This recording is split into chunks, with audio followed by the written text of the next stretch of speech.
Señor Unai Sordo, ¿usted qué dice? ¿España debe de pedir perdón a México? Bueno, vamos a ver. Yo creo que la historia de la humanidad es una historia de depredación, ¿no?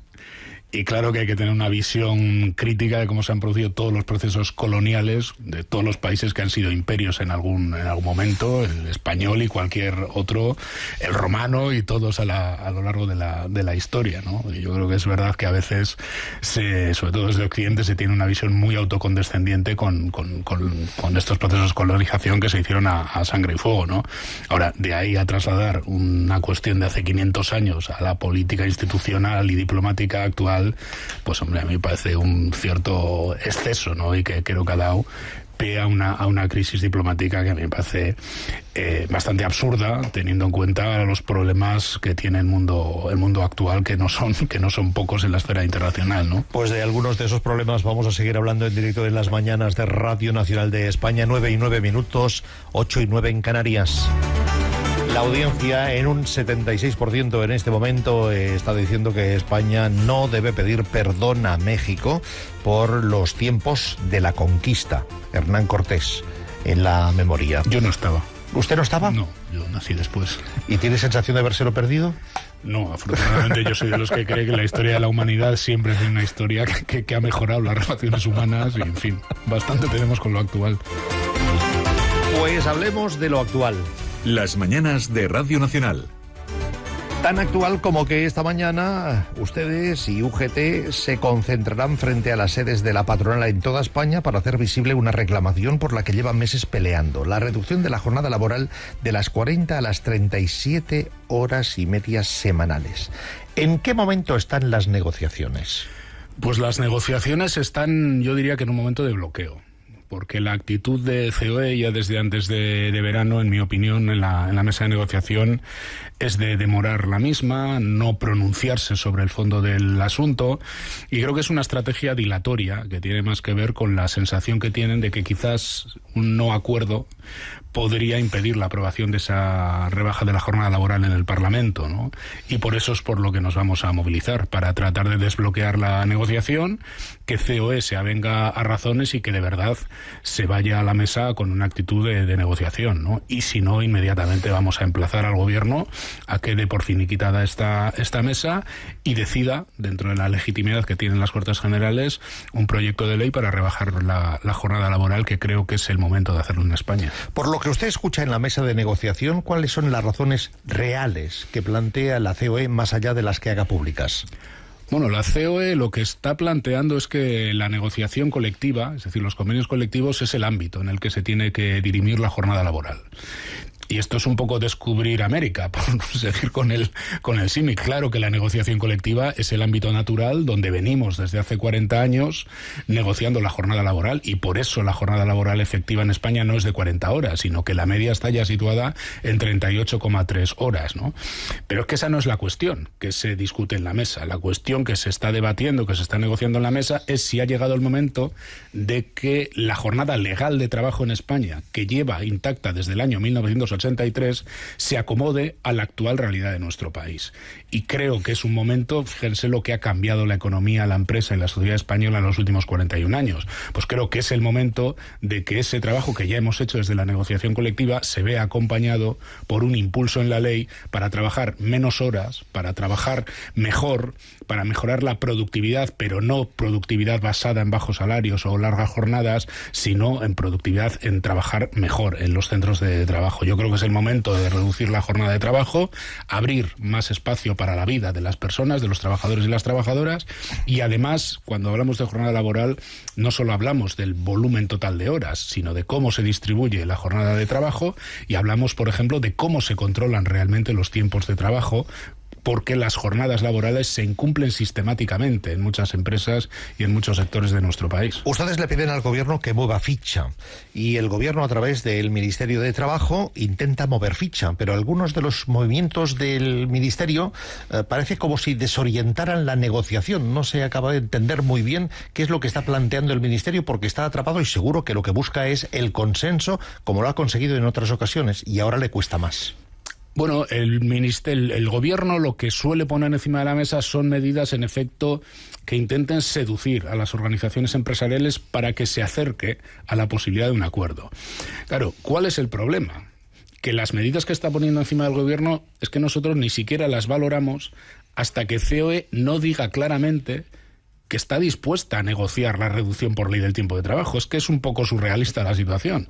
Pues claro, negociar cuándo entra en vigor la norma o deja de entrar en vigor, o negociar cómo se distribuye irregularmente el tiempo de trabajo, por citar dos cuestiones de las que a veces aparecen en la mesa, podría tener sentido si COE dijera, bueno, si llegamos a un acuerdo en esas cosas, nosotros acordamos la reducción legal del tiempo de trabajo. Pero claro, cuando las reuniones terminan diciendo que es que esto no le corresponde al gobierno, sino lo que responden a los convenios colectivos, pues decimos, bueno, entonces, ¿qué hacemos aquí? Por eso es por lo que está la mesa bloqueada y por eso es por lo que hemos convocado movilizaciones. La COE, usted lo sabe bien, tiene en este momento el apoyo de la presidencia o del gobierno de la Comunidad Autónoma de Madrid, que se ha manifestado al respecto diciendo que eso no lo ven viable ni aceptable en este momento. En cambio, en el PP hay opiniones dispares al respecto. ¿Ha habido alguna modificación de sus posiciones previas? Núñez Feijóo parece que lo entiende. ¿Cree usted que la COE está marcando el paso al PP o que el PP retiene a la COE? Yo creo que el Partido Popular, mi impresión es que es evidente que no comparte ideológicamente la reducción del tiempo de trabajo. Y en las pocas declaraciones que yo le he oído al Partido Popular está confundiendo conceptos, porque yo le he oído el otro día a Núñez Feijóo hablar de la jornada laboral de 4 días, pero trabajando hasta casi 10 horas al día, lo cual me parece un despropósito. Claro, son dos cosas distintas. Aquí lo que estamos hablando es de cuánto es el volumen máximo que se puede trabajar. Y luego está la cuestión de cómo se distribuye la jornada, que eso, en mi opinión, no le corresponde a la ley hacerlo, sino que eso es evidente que le corresponde a la negociación colectiva, a la negociación entre trabajadores y empresas, ¿no? Y en ese esquema, claro que la jornada de 4 días a la semana es uno de los esquemas posibles de ordenar el tiempo de trabajo. Además, yo creo que es muy útil en muchos sectores y en muchas empresas, pero no en todos. En otros habrá otras fórmulas. En todo caso, eso no se va a determinar por ley. Entonces, yo creo que se están mezclando aquí conceptos que generan un poco de confusión, ¿no? Pero ustedes le piden, los sindicatos le piden ahora al gobierno, ante el bloqueo por el que hoy protestan, que resuelva este contencioso por la vía de ley. Bueno, a ver, llevando una proposición de ley al Congreso, por ejemplo. Nosotros, yo quiero dejar claro que preferimos un acuerdo tripartito, porque es mucho mejor para luego trasladar esto a las empresas. Pero lo que no se le puede dar es derecho de veto a nadie. Y si COE sigue en esta posición de bloqueo, claro que le vamos a pedir al gobierno que mueva ficha legislativa. Por eso esta movilización es el primer paso. Pero nosotros vamos a solicitar reuniones a todos los partidos políticos para que nos digan claramente cómo ven esta cuestión, y algunas más, pero cómo ven esta cuestión al Partido Popular, pero también al resto de la Cámara. Queremos saber exactamente qué piensan los representantes de la ciudadanía sobre algo tan importante y que afecta a 12 millones de personas como es la reducción del tiempo de trabajo. Por tanto, los partidos no se pueden poner de perfil en una cuestión tan relevante como esta. Y en medio de todo esto, hemos escuchado al presidente de la COE esta misma semana en un acto en Faes, aportando una consideración acerca de las nóminas que está incendiando las redes sociales, como usted sabe perfectamente, señor Sordo. Escúchelo. Nosotros, claro que estamos dispuestos a hablar, a firmar, pero lo que no podemos estar es dispuestos a que nos apliquen el rodillo.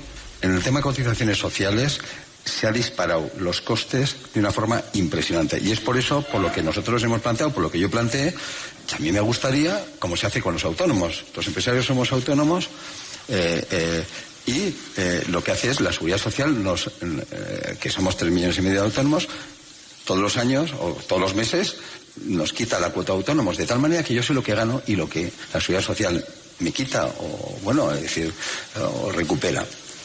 Nosotros pensamos que los trabajadores de este país debieran de recibir el sueldo bruto y luego que el Estado le recupere. ¿Cómo lo ve? Pues yo no sé si el señor Garamendi se piensa que los trabajadores y las trabajadoras de este país son idiotas, porque hay una cosa que se llama nómina, donde cualquier trabajador discierne perfectamente cuál es su salario neto, cuál es su cotización social y cuál es la retención del IRPF. Por tanto, esta información ya existe. Si lo que el representante del empresario de este país está queriendo es incitar a una especie de rebelión fiscal por la vía de deteriorar la legitimidad de las cotizaciones sociales, del sistema público de pensiones, del sistema de desempleo, de los servicios públicos, que lo diga, ¿no? Y que se apunte a las hordas de Milei o a las hordas de este anarcoliberalismo de frikis que hoy en día asola el mundo, ¿no? Pero que deje de decir cosas de este tipo que creo que no corresponden a un presidente de los empresarios, ¿no? Las mañanas de Radio Nacional. Josep Cuní. Y Unai Sordo, secretario general de Comisiones Obreras, Esther Esteban, Juan Malamet, Pilar Santos. Hola, buenos días, señor Sordo. Querría preguntarle, el señor Feijóo nos dijo hace unos días que va a hacer una ronda de reuniones con los agentes sociales para hablar de su ley de conciliación. Querría saber si ya tiene fecha para ver al jefe de la oposición y también ha hecho alguna mención a lo de la semana laboral de 4 días. Por lo que hemos ido sabiendo estos días, la voluntad de los conservadores es solamente incluir una recomendación en la ley de conciliación para, digamos, animar a las empresas a que hablen con los representantes de los trabajadores y vean si es mejor estructurar la jornada de otra manera para facilitar esa conciliación. Querría saber si usted ve algún pasito en lo que usted considere la buena dirección del Partido Popular con esa recomendación dentro de una ley o no. Bueno, no está cerrada la fecha de la reunión, pero prácticamente nos hemos cruzado solicitudes de reunión porque nosotros y UGT, Comisiones Obreras y UGT, íbamos a solicitar a todos los grupos, incluido al Partido Popular, una reunión para abordar esta cuestión de la reducción de jornada laboral y para conocer su posición de primera mano, y paralelamente ha llegado la petición este mismo lunes de Núñez Feijóo para mantener una reunión en ese sentido, y creo que no está cerrada, pero va a ser a mediados de octubre con toda seguridad. Estamos ajustando agendas, ¿no? A partir de ahí, nosotros, ya lo he dicho antes, ¿no? Una cosa es la reducción del tiempo de trabajo, que yo creo que es el momento y es una medida además que favorece disponer de más tiempo libre para conciliar también la vida personal y profesional, y otra cosa es cómo luego se distribuye el tiempo de trabajo, que es tan importante una cosa como la otra, ¿no? Y dentro de la distribución del tiempo de trabajo, en efecto, yo creo que la negociación colectiva y la relación entre empresas y trabajadores y trabajadoras es el marco natural donde esto se dirima, ¿no? Fíjate si es tan importante una cosa como la otra, que nosotros podemos pactar reducir la jornada de 40 a 37 horas y media, y una persona trabajadora puede salir a las 5 de la tarde de su oficina, pero si no está regulada la desconexión digital y su empresa le está masacrando a emails o a mensajes hasta las 12 de la noche, pues es muy discutible hasta cuándo está durando la jornada del trabajo. Una mujer que trabaje en la ayuda domiciliaria y que se desplace a 4 domicilios a lo largo de un día, si el tiempo de desplazamiento no se computa como tiempo de trabajo, a lo mejor esta persona está con un contrato a tiempo parcial de 20 horas, pero en la práctica está trabajando semanalmente 36 horas seguro, porque ese tiempo de desplazamiento no es un tiempo que dedica a su vida personal. Es decir, tan importante es cómo se distribuyen los tiempos de trabajo, quién decide cómo se distribuyen, con qué preaviso se avisa cuando se cambia una jornada laboral, como el volumen total del tiempo de trabajo. ¿Esto se puede regular por ley? Evidentemente no se puede decir en un boletín oficial del Estado cómo se va a distribuir el tiempo de trabajo desde un taller hasta una oficina, hasta una empresa de marketing, hasta una ayuda domiciliaria, hasta una residencia. Esto tiene otro ámbito y esto corresponde a los agentes sociales que lo acabemos de cerrar en cada realidad, ¿no? Juanma. Sobre todo está en peligro eso cuando el COE está pidiendo relajar los controles del registro horario de las empresas a cambio de apoyar la reducción, lo cual a mí me parece bastante sorprendente porque parece que están dando pie a que la reducción luego efectivamente no se produzca, ¿no? Pero yo le quiero insistir por la semana de 4 jornadas laborables. A mí me pareció un paso en la buena dirección del Partido Popular el otro día abrirse a apoyar la medida, pero efectivamente concentrando todas las horas, ¿no? Después de que por lo menos ya esté el Partido Popular, que lo consultó con la COE dentro de esta tendencia, y después de que se abstuviese una proposición no de ley que se presentó en este sentido en el Congreso por parte de Sumar, ¿usted ve mimbres para el acuerdo? ¿O es demasiado grande el escollo de concentrar la jornada, todas las horas en las 4 jornadas como para salvarlo? Vamos a ver. Lo que ha planteado el Partido Popular en boca de Núñez Feijóo, y lo que creo que luego han aclarado los medios de comunicación, no se corresponde ni remotamente con lo que estamos planteando los sindicatos.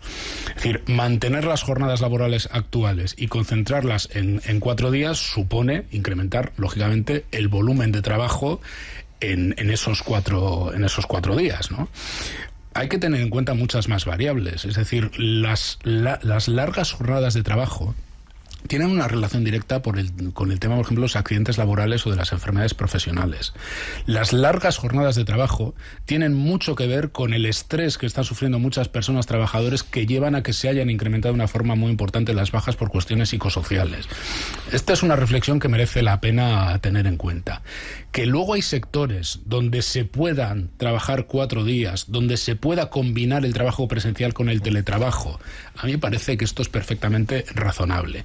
Pero no obsta al debate de fondo que nosotros estamos planteando, que es la reducción global del tiempo de trabajo, y algo que planteaba, y es muy importante en la pregunta, en la parte inicial de la pregunta, mejorar los sistemas de control horario. Porque es que muchas veces una cosa es lo que dice la ley o lo que dice el convenio colectivo, y otra cosa es el mundo y la realidad. Hay sectores enteros que se caracterizan por el incumplimiento sistemático de los horarios de trabajo. El otro día hemos sacado una estadística que da la EPA, que da el INE, que dice que en España cada semana hay 2,6 millones de horas extras que se están realizando, los trabajadores declaran que se están realizando, y ni se pagan ni se cotizan. Eso iba a preguntarle después, pero ya que lo saca, siga, claro, por favor. Es una barbaridad, y esto está fuera del radar, por decirlo de alguna manera. ¿Alguien se cree que en el siglo XXI, cuando de vez en cuando un informativo nos dice que hay agua detrás de una piedra de Marte, alguien se cree que es imposible mejorar los sistemas de control horario? Por ejemplo, si se cotejaran los datos de Hacienda, de facturación de un determinado negocio, los datos de seguridad social o los horarios de apertura de un determinado negocio que vienen en una página web. ¿Alguien cree que se puede facturar la barbaridad que facturan algunos negocios, el consumo de energía que tienen si tienen a 3 personas de alta a media jornada? ¿Verdad que no casa? ¿Verdad que ahí hay algo extraño? ¿Verdad que si con un uso de la inteligencia artificial se cruzaran estos datos y se pusieran a disposición de la inspección laboral, se podría detectar un montón de fraude? Por ejemplo, en esas jornadas laborales que se alargan interminablemente, o de esas horas extras que ni se pagan ni se cotizan, haciendo un fraude a los trabajadores, pero también a la Seguridad Social y Hacienda. Esto es cuestión de voluntad política y de poner recursos y medios técnicos y humanos para hacerlo. Por tanto, es otra parte fundamental del debate, el tema del control horario, que creo que a estas alturas de siglo pues no tiene sentido que sigamos en muchos negocios donde prácticamente el control horario pues es apuntar a qué hora entro y a qué hora salgo, ¿no? Con la capacidad de interferencia que tiene el empresario a la hora de decir pon ahí lo que yo te digo que pongas. Pero como usted decía, señor Sordo, se están mezclando muchos conceptos en este debate, porque es muy amplio, si se quiere buscar que sea amplio, hay muchas aristas, pero lo cierto es que lo esencial, lo principal, es acabar de discernir exactamente en cuántas horas oficiales legales se establece la jornada laboral semanalmente en este país. Esta es la cuestión, y a partir de ahí vendría todos los demás. Si lo repartimos esas mismas horas en 4 días, o si que eso abre otro debate, que lo preguntamos ya en su momento en Radio Nacional de España, si prefieres trabajar las mismas horas menos días, o menos horas más días. Claro. Este sería otro debate complementario. Claro, pero primero necesitamos resolver el de cuántas horas, en efecto, porque es el que nos sitúa el marco. Este otro tipo de cuestiones ya se negocian en los convenios, en las empresas. Es que hay muchas formas hoy en día ya de distribuir el tiempo de trabajo. Es que no es lo mismo trabajar en una empresa que trabaja por proyectos, en una empresa que es una cadena de montaje. No es que no tiene nada que ver. Esto es un poco inventar la pólvora. Esto ya lo venimos haciendo los sindicatos y las organizaciones empresariales desde hace muchos años, ¿no? Pero insisto, no puede opacar el otro debate, que es el del volumen total de tiempo de trabajo y el del control de los horarios y de ese tiempo de trabajo. ¿Cree usted que hay intencionalidad en la voluntad de mezclar los debates? Bueno, no lo sé. Yo creo que a veces se habla desde el desconocimiento, y otras sí creo que hay intencionalidad de mezclarlo todo, el absentismo, todo lo que venga, todo lo que pase por la calle, para bloquear una negociación, porque yo creo que hay en efecto en España quien está acariciando la idea de que a ver si salta por los aires la legislatura y no se toca nada más en materia laboral. ¿Y usted cree que la legislatura corre riesgo de saltar por los aires? Bueno, yo creo que hay que tener tranquilidad. Yo creo que hay procesos internos en buena parte de los partidos que dan sustento al actual gobierno, o se supone que le dan sustento, y creo que en función de cómo unos días sí, otros no. Unos días sí y otros no. Por eso digo, según para donde pegue el viento, pero yo creo que a la hora de la verdad también se van a pensar mucho, poner en jaque una legislatura que podría dar pie a una situación política que creo que no requiere España de muchísima inestabilidad. Lo que pasa que es verdad que todo lo que tiene que ver con los presupuestos generales del Estado, pues a nadie se le escapa que va a marcar ahí un antes y un después, ¿no? Última pregunta, Esther Esteban. Eso le quería preguntar yo de los presupuestos y qué supone en términos económicos y qué supondría para los trabajadores el hecho de que no hubiera presupuestos. Y me ha llamado la atención una cosa, porque una segunda derivada de lo que nos está comentando, porque lo que están diciendo los empresarios para negarse a esto es que ellos sí que quieren hablar de ello. Lo que quieren es que los tiempos de trabajo es una materia, dicen ellos, de negociación colectiva. Es decir, que se debe de hacer en los convenios colectivos en cada empresa o sector, y si esto efectivamente reflejaría la realidad del tejido productivo, las dos cosas, presupuestos y convenios colectivos. Sí, bueno, sobre los presupuestos, a ver, yo creo que son muy importantes. Es decir, es verdad que en España se ha trabajado muchos años con presupuestos prorrogados. Es verdad que en las comunidades autónomas se ha trabajado sistemáticamente con presupuestos prorrogados, ¿no? Pero yo creo que España necesita una actualización de los presupuestos. Creo que hay además márgenes fiscales para hacer unos presupuestos expansivos, y creo que la importancia del momento y de las transformaciones tanto digitales como energéticas que aborda nuestro país requiere de un fortísimo impulso de la inversión pública para movilizar además inversión privada, ¿no? Aparte del refuerzo de los servicios públicos, de las transferencias a las comunidades autónomas y de la renovación del modelo de financiación autonómica, yo creo que todo este debate de país se hace mucho mejor con unos presupuestos renovados para el año 2025, ¿no? Por tanto, yo creo que sería muy importante que los hubiera. Y lo otro, pues ya lo he comentado. No, si dice Esther Esteban, tiene razón, es que COE está dispuesta a hablar. No, si hablar sí está dispuesta. Lo que no está dispuesta es a negociar. Y para nosotros el diálogo social no es una tertulia. Una tertulia está muy agradable, pero es otra cosa. Allí se va a negociar, a poner propuestas encima de la mesa, a transaccionarlas y a ver si se puede llegar a un acuerdo o no. Para hablar, para debatir, para hacer tertulias, pues tenemos otros foros. Pues precisamente de eso... Dime, perdona. No, solamente que si hay datos en términos económicos, ¿cuánto costaría esta propuesta? Si es que se puede hacer un cálculo. No, yo creo que es imposible, es muy difícil hacer un cálculo porque las jornadas laborales, como digo, de media ya no son de 40 horas, son de 38,3 horas, con lo cual el impacto en muchas empresas, de hecho, es insignificante, ¿no? Yo creo que el impacto económico de una medida de este tipo a medio y largo plazo es bueno, ¿eh? Es decir, libera más tiempo para las personas, mejora el salario hora de las personas, y una cosa muy importante, ¿no? A largo plazo es una apuesta por una mejora virtuosa de la productividad en España. Yo ya sé que hay quien dice que primero hay que mejorar la productividad y luego ya veremos si se reduce la jornada. Es lo mismo que se decía con el salario mínimo interprofesional. Y nosotros lo que decimos es que para mejorar la productividad de la economía española hay que favorecer las empresas cuya rentabilidad no se basa en la explotación de los trabajadores, en salarios de miseria o en jornadas interminables. Si favorecemos las empresas que se rentabilizan de otras maneras, con la formación, con la inversión tecnológica, con la inversión digital, a largo plazo va a mejorar la productividad de la economía de España. Las mañanas de Radio Nacional. Josep Cuní. Y Esther Esteban, Pilar Santos, Juan Malamed y el secretario general de Comisiones Obreras, Unai Sordo. Menos tertulia y más negociación. Esta sería la pancarta de hoy, ¿no? En las mesas de diálogo social, sí. No, lo digo en la porque... radio no pasa nada por la tertulia. No, lo digo porque ustedes se van a presentar hoy ante las sedes de las patronales de todas las provincias españolas para pedir eso, menos tertulia y más negociación, sí, acerca de la jornada laboral y de su reducción. Sí, que haya lo digo voluntad. Porque su frase, si la hubiera pronunciado unos días antes, quizá habría habido tiempo de plasmarla en las pancartas, pero no creo que ahora estén a tiempo. Ya el copyright lo cojo, pero ya no estamos a tiempo. Será otra. el copyright. Por cierto, la última pregunta tiene que ver con lo que plantea también el Ministerio de Trabajo. Sabe usted que la pequeña y mediana empresa es la más recelosa acerca de eso. Sé que ustedes, los sindicatos, les tranquilizan, pero parece que el Ministerio de Trabajo está estudiando la posibilidad de compensarles por la vía de ayudas o de subvenciones. Yo insisto en lo que decía al principio. No estamos ni entrando a valorar las cuestiones que el Ministerio pone encima de la mesa, en tanto en cuanto COE no demuestre una voluntad real de acordar la reducción de jornada.